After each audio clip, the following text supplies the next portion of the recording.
to news sources. Now, dubbing, is it the only thing the president did yesterday? Well, just a glimpse. According to State House, his schedule includes hosting security chiefs, chairing critical meetings, and making far-reaching decisions that affect your daily lives. The president, can we kindly give the president a break as he takes a break from the day's hard work to dub? James, can we give the president a break? The president had a busy day. You know, he met security chiefs. He spoke about the hunger situation according to State House. He held meetings with, he had a cabinet meeting. It was a full day schedule. Unfortunately, what State House chose to share, which was, in the evening yesterday, that picture of, the president had a meeting with, these dance groups and musicians and some celebrities. That's what that caught the attention of Kenyans on Twitter. And I think I would share with what Danish is, the problem is the communication, and the communication team has to take on the flak. Why did they share that bit? And then they now look like they're being forced to tell us the president had a busy day. We should have known that. But Danish, it's a mass voter registration period. What is wrong with the president coming out and asking us to vote? Why are we only looking at the president dubbing and not looking at the message? There was a message there asking young people to come out and register. I think the performance contract that Kenyans signed with Uhuru Kenyatta was based on the promises he made. And if we're talking about effectiveness, we're supposed to judge the kilometers of roads they have tarmacked. We're supposed to judge the amount of jobs he has created. We're supposed to judge how many hectares of land that has been put under irrigation. That is how we know that the president is effective or not. Because if you look at subjective opinions on Jubilee or CORD side, then we're missing the point. But most importantly, I think if we are now having to dab people to go and vote, I think it's showing such an incredible thing that the political class must actually pay attention to. That maybe we have taken these kids and we have taken everybody else for a ride, and therefore they are seeing there's no need whatsoever for me to go actually and go out and vote. So that drive, that passion for people to go out and vote, because the civic duty, it's your patriotic duty to actually go out and vote. Why would somebody have to probably do somersaults for you to go out and do your civic duty? Billy, your thoughts on this? Just weigh in on what Danish is saying. I think this dubbing thing, I think, is much ado about nothing, because you can imagine how boring it would be if you were to be subjected to all the things that the serious things that the president does. And I think State House chose to give us something that was relevant. It was not important for us to know the president met the secretary or did the cabinet meeting. We wanted a message about the voter registration, which is only a few days away. And remember, Danish, is that who is actually registering? These are 19-year-old guys, 20-year-old young people, or those who have not registered. So the message that was relevant from the president is the message of voter registration. Two things very quickly before you make this comment. Okay. The president had important meetings. Okay? Yes, he always does. Exactly. and what he chose to share says something about him and his team. All right? He had meetings about the drought and hunger situation in this country. You can't say that was not important. That was important. The country need to know that. We can't know that after the fact. But then again, Grace Chege on Twitter tries to help and says, the dub has context to appeal to the urban youth to register as voters. Just looking at the likes, it hit big. So we might be missing something here. And I think Billy is trying to simplify this thing, because the important thing is that yesterday, 10 billion was passed as salary increment to civil servants beginning in September this year. Is that not important? Very important. Yet doctors are on strike wanting a salary increment and the betterment of our medical facilities. Do you know that we have actually passed the appropriation bill of the financial year 2017-2018 yesterday? And I think for a country that has debts, for every 100 shillings that we have in terms of income, we are paying 32 shillings to the poor. We owe money. And your child, your unborn child, or your child who's just crawling, owes this country and owes other people, the Chinese, almost over 50,000 Kenyan shillings. These are important things we need to know. How are we going to get this money from? How are we going to get the budget deficit? Where are we going to get all this money? This is important. But for a nation that is struggling with such stuff, they know how to keep us busy with dubbing. And I hate that, because that is how we neutralize and make things that are very, very serious to look trivial. Billy has not seen this dubbing clip. I'm still waiting on my director to play it for us. I don't know what he's waiting for. But however, let's agree. we're in an election period, and apart from Uhuru Kenyatta being the sitting president, is also a candidate. I mean, give him a break. Allow him to use all tricks in the heart to make sure that he gets the votes. Precisely, it's a strategy, although when you look at the highest, the percentage of the youth, that is a strategy, and as said, the president's message was specific to a target group. But to me, if you ask me that the target perhaps is a CBD target, because you're looking at the youth who understand that kind of move, maybe Kangemi after Westlands, after Kangemi, I'm sure when you go there and you ask those gentlemen like what is it, or in Huisero or Cherangani for that matter, or Lokitan, they might not understand what that dub move is all about. But again, the president had a specific target that he wanted to appeal to. How effective that was, it's something that is a debate for another day. But clearly, it's about pulling all tricks in the book to ensure that you mobilize as much as you can. So, Danish, we have to give it to the president. He just decided, as you've been told by State House, it is a busy day, and maybe he needed to a bit unwind. But you know, that's the same thing when Trump had Bannon in the Security Council. He released, the travel advisory and ban and the executive order. Something sinister was passed yesterday. We must know what it was. All right. I'll go to that thought. Let's move on. Financial Services UAP Old Mutual Group is the latest in a string of companies that has sent home more than 100 employees, citing hard economic times. Our sister newspaper, The Standard, puts the figure of employees sent home since last year alone at 10,000. That's a staggering number. The Standard newspaper just this week has sent home dozens of journalists, citing tough financial times. So is the economy actually growing? Where should I start? Billy, is the economy growing? Because you said one of the arguments that there is a part of this country that feels, work has been done. Is the economy truly, really growing? When we look at the economic figures, we see that the economy is growing, though in a very slow manner. But I think this country is also facing a lot of challenges, because I think for the last 3 years, many companies, not just in the media, they have had to actually downsize. And I think we may need to exactly establish whether when an economy, the relationship between the economy growing and the companies being able to do business.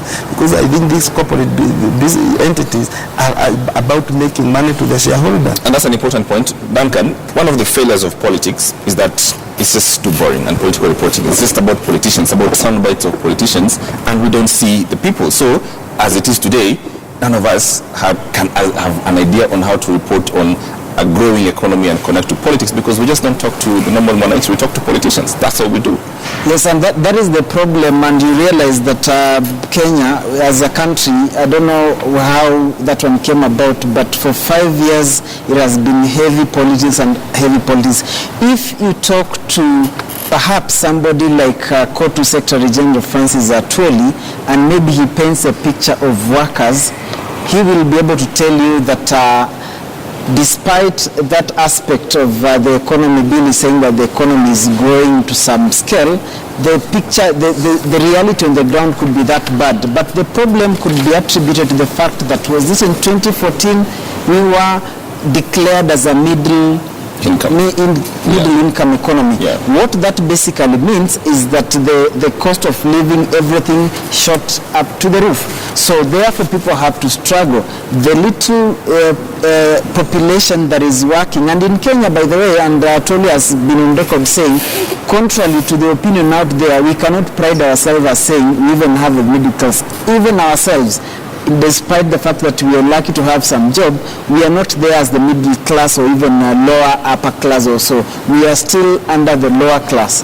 But we've moved the country into another bracket that has made things so difficult. Perhaps many things that we'll have to interrogate was, of course, the double-digit economy that was actually put across, and this is a challenge. Maybe those are the things that the Deputy President has said when they go to the next election, they have a scorecard what they promised versus what they delivered. So perhaps one of the key indicators of how the economy has grown perhaps will be how many layoffs have taken place, how have people managed, why is it that we are almost 50 days, doctors went to strike, how many people are dying? 68 days. 68 days. Lecturers are on strike. Lecturers on strike is like, everything is like almost ground into a halt, but hey, we are middle economy. I had to get Dennis, but Dennis, the failure of us journalists to bring the people into our reporting, into bring the real situation. Now we just have to make claims that people are struggling and the economy is growing. It's a claim you're making without actually bringing the real people consistently in our newspapers, in our television. We just can't do that. So then it's subjective. Now we have to say, even though people are struggling, then that's an opposition line. James, there's a big disconnect between financial reporting and political reporting in this country. And financial reporting appears it has taken a backseat. And I mean, you look at the way we do financial stories in this country, what kind of prominence we give these stories in our newspapers, in our bulletins, they're down there. So when you compute the number of jobs people have lost in this country in the last 1 year, I mean, I saw the Sun newspaper saying 10,000. Those are so many people. Those are so many households. I mean, every day you buy a newspaper in this country, there are 6 or 7 pages where banks are auctioning property. People don't have money in this country, and things are becoming a bit hard for everyone. Just to add into what Ayamba was saying, to rebase an economy to make it a middle income status is basically to allow us to borrow more. That is the objective of rebasing an economy, so that you're able to, then your credit threshold then becomes more. But I want also to give the Jubilee government some credit. You know, the standard gauge railway has given over 30,000 jobs, both casual and permanent jobs, to people who are actually working. We're having Volkswagen opening their plant in Thika. We're having Wrigley's opening up their shop in this town, and we're having many more companies that are opening shop. So sometimes we also must begin to question ourselves: are these people being laid off because of redundancies? Are they being laid off because of technological advancement? Are they being laid off because of macro issues that are not necessarily a Jubilee induced or caused? That for me is the question that I think. But the biggest question will be maybe Danish, as the cost of living gone up in this country? How do you measure it? For me, if I go home, the basic way I go home is when I see my parents able to eat 3 meals a day. We have good electricity at home because of the last mile connectivity, and we're seeing people are developing around my region, and I'm seeing people actually are doing much more better, and the happiness level. Sometimes you're negative because you focus on what is not working, but if you focus on what is working, you might actually see that this country is moving in the right direction. For me, my biggest problem with this country is the issue of governance. That is the biggest problem. But other sectors, the governance drives economy. Danish. Politics directly. That's what I mean. Let's provide some as we finish on this particular topic. The question of how we cannot be subjective in terms of looking at all these trajectories and say this country is growing or not growing because you're borrowing more. So we can show in our budget lines and we can show in our books that in fact there's been so much injection of cash in this country, foreign injection in this country. But actually it's been going to SGR and all these other things. Where's the investment and where are the people in all this?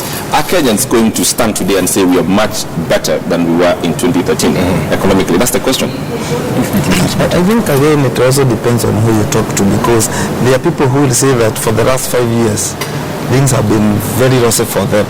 Others have been worse, but we must accept that the cost of living... Entrepreneurs can say that. the cost of living has gone up because also the cost of production. Most of these companies that are laying people off, I think, are suffering from a very high cost of production of whatever they sell. So I think that also is also transferred to the consumer. But when I hear 10,000 people have been sacked, and we are in an economy that is cultured that the salaried people are the ones who actually keep their families alive. There's something wrong. Yeah, there's something wrong. Let's keep on with the drugs war in Mombasa. And today it was the chance of other candidates to weigh in. Wiper's Hassan Omar has come out fighting the politicization of the drug war, saying the country is increasingly dragged into personal matters. Meanwhile, Jubilee's Suleiman Shabal is proposing stiffer penalties on drug barons. Let's take a listen. this is not the first time these allegations have been made, and drug must be fought in a neutral and objective manner. And I know that the fight against drug lords is usually a very protracted struggle. So I'm not saying that I'm not accusing anybody, but I hate it when constantly political parties and coalitions are being dragged into personal problems. That has always been my issue. In this county of ours called Mombasa, we are always being dragged into personal issues of individuals. We need to push for two major laws. Number one, let us make drug trafficking a capital offense, like it is in Malaysia. You sell drugs, you get hanged. Number two, let's follow the American laws, the anti-drug proceeds of drug trafficking laws. Well, if you are convicted of dealing in drugs, all your assets, your house, your cars, your boats, even your clothes are confiscated by the government. Smart. I mean, political capital out of political wars. Here's the thing, the two gentlemen are just doing what they should have done, or essentially what they have been given on the table. Anytime you bring Uhuru Kenyatta, William Ruto, and Ali Hassan Joho, you're just talking about real big two political forces who drown out everyone else. So Hassan Omar and Suleiman Shawal have to find a way to weigh into this struggle, and this is the only best possible way for them to get in and have a voice in this. I don't know how you look at it. Yes, and the war between, we are yet to know exact why the bone of, what is the bone of contention between the three gentlemen, because we have two national leaders and a regional leader, and it's like for 5 years the regional leader in the name of 001 has been able to, I don't know, in one way to keep busy the two gentlemen who are supposed to look at the bigger picture. There are more problems in this country. Mombasa is such a central place, and it's secure, and they also have interests, and national government cannot just Mombasa. For I mean, all due respect to people of Nyeri. I mean, it's Mombasa of Nyeri. Mombasa, of course, you know that it's a key economic hub. But the fact that I like what Senator Hassan Omar has said, there could be issues that to some extent purely these are personal wars between, now you can clearly say, three individuals, because if it's genuine war against drugs, for years we know that even the late internal security minister perished when he had just met Johnny Carson, Johnny Carson, an American official, when it was said that he was about to, he had tabled a list in Parliament that had names that had been termed as persons of interest. And then he was asked to substantiate. He had said he requested to be given time. Rumor has it that he had met Johnny Carson to give him the real names of the persons, or rather the evidence that he was supposed to table in Parliament. And he died. But he died mysteriously. Of course, it has been subject of debate in the manner in which he perished with his assistant minister. That line, when you trace it, those who do investigative pieces, and I'm sure Dennis did some job on that, many people said that the core, or maybe what could have probably caused their death, was the issue of drugs. Right. So this is an issue that started with the Kanu regime, came NAC regime, now it's the Jubilee regime.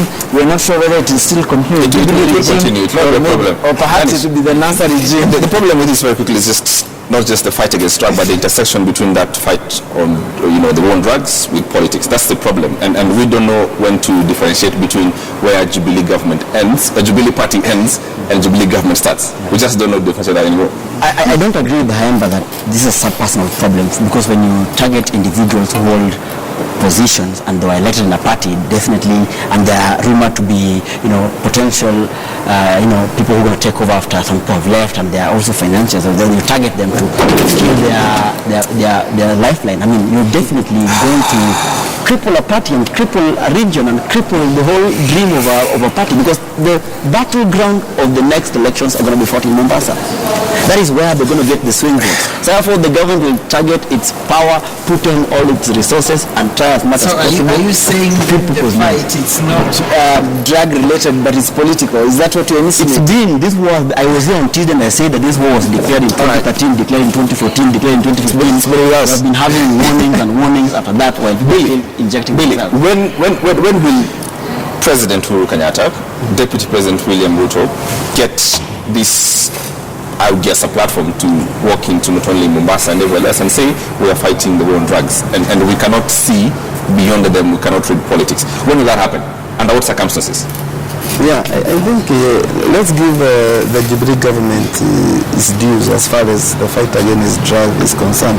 I think in the last 2 or 3 governments, the Jubilee government has demonstrated that it is really fighting drugs. And this is a season of political scavenging. And I like the way Hassan and Shabal are scavenging politically. But whether it's about politics or not, I support Hassan when he says it's a personal issue. They are going for a specific person. And I think I support the extradition of those drug guys, because as former retired Justice Alan Nkela said about corruption, that corruption cartels have deep pockets. I think drug cartels have deeper pockets.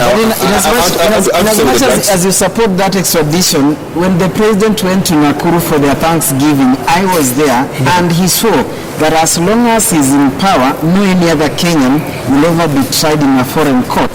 So what do you explain this fact on extradition? Kenya think they are Kenya. Hang on to that point because we want to continue. And researchers here in Kenya, more specifically at Kari, says after studying cat, or popularly known as Mira, they have concluded that Mira has absolutely no side effects. If anything, the substance is good for your health.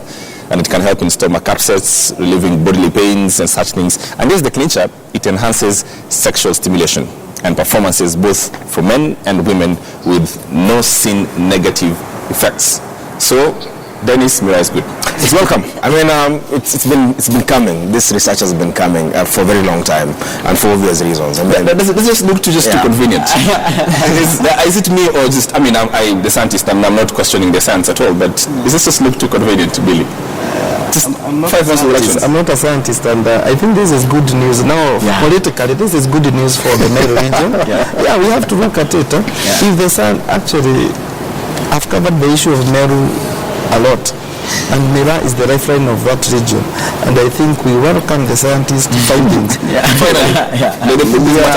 Because again, it's also the Mira business is also a source of income for many levels of Kenyans, both the wholesalers and also the retailers. If they are good, it's good to go.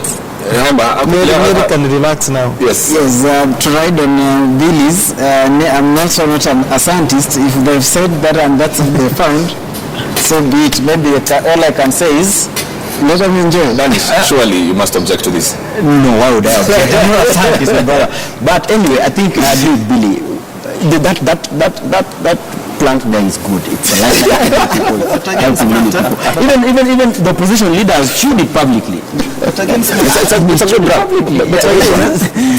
But again, smart. Yes. It's also about the way individuals use the stuff. Okay, one of the things that the researchers have said that they are recommending that this is not taken with other sweets or drinks or anything. Just take like that, and then you should. So they give us specification how to take Mira. So they've actually advanced this business of taking. Let's package it. When I covered the Mary politics in 2013, there was this perception and that was being traded that the Mira growing zones people don't give back.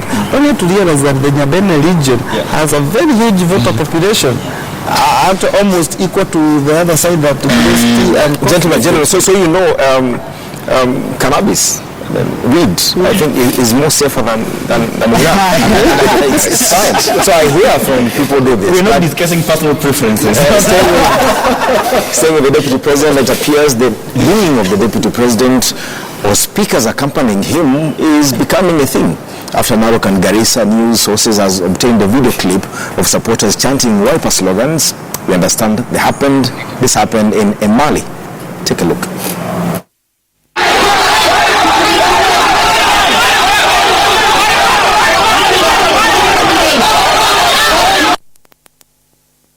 Smart, how long will this go on? I think the deputy is a daring, personality. So he goes to places where other politicians are not, cannot go, cannot venture. This, is deep, inside deep eastern. And yes, you're bound to find this. And this is just another day in politics. I don't support that. And that's something that pains my heart. That there are people who are very quick to shout other people down and shut them down. I think it is okay for anyone, any politician, to traverse this part of the country and any part of the country and to sell their agenda. Kenyans must learn that whatever it is that they have that is powerful is not their votes, but their vote. Let them go out and take voters' card and vote with their heads. You might shout all you want, but that only shows political intolerance. And I want to call them out and tell them shame on you. I think, yes, you have to give it to the deputy president. One, he's bold, and this has been his nature. Remember in 2005 towards 2007, there's a time they went to Kisii, a place called Nyamarambe, Yes. and they were seriously attacked by some my people. vigilante, and Sarigo's people. Yes. Badly. The deputy then, he was member of parliament for Eldoret North. He ran with Tom Troz and all that. He's the only leader, I think, of the bigwigs that is actually venturing into hostile territories. He went to Bungoma, they put a similar pass through Trans Nzoia. He's gone to all areas, Emali. The president is yet to step in Nyanza. The NASA team is yet to step in Central. So I think the deputy president They will is meet bold. this. They will meet this. Let me bring it now. Finally, the High Court, because of time, the High Court has ruled that closing off the Dadaab refugee camp is null and void, meaning that the more than 260,000 refugees at the camp are staying put. The government had ordered the closure of the camp, a move the court now says was unconstitutional. Kenya government continues with its protestations. Billy?